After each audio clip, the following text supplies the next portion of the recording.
Stereotyped 101 is a program that's designed to use humor to get people to have an open dialogue about issues that are separating us. Humor is an incredible tool. First of all, it gets people relaxed enough to be able to have the uncomfortable conversation.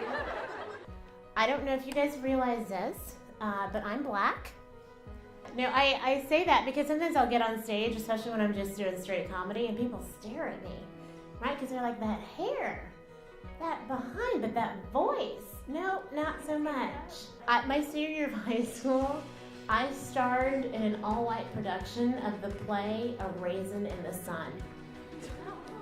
I am not two guesses on who the raisin was. A lot of times when I talk, I speak about coming from a place of love, of coming from a place of compassion, because I feel like if that's where you start, that's where you're going to end up. I think diversity has kind of gone the way of the words liberal and feminist. It's been hijacked, and now people hear it and they roll their eyes. Instead of the word diversity, I'm a big fan of the word inversity. And that is a made-up word. I coined it myself. But that's because I find that the word diversity, it has division in it, right? I often say it's not what you say, but how you say it. And we have to talk about these things. We can't ignore them because guess what? Then they fester and they grow bigger.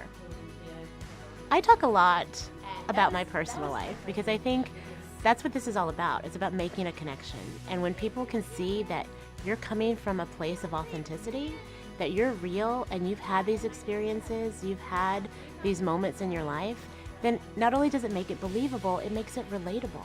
So these are my girls, these are my babies, and they are one of the reasons that I do this work. Because I want to create a world for them where the first question out of people's mouths isn't, what are you? Because they want to identify them by their ethnicity. I want to create a world where people are like, what's your name? What do you like to do? What are your hobbies?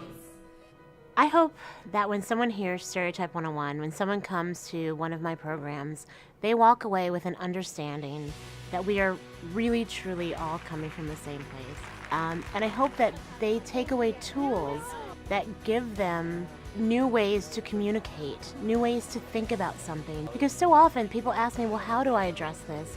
How do I make this work? How do I have this kind of conversation? But it doesn't matter how you identify, what your religion is, what your ethnicity is, what your political affiliation is. You can still work with other people. You can still work together. This isn't about limiting ourselves. This is about expanding our opportunities and our experiences and our relationships.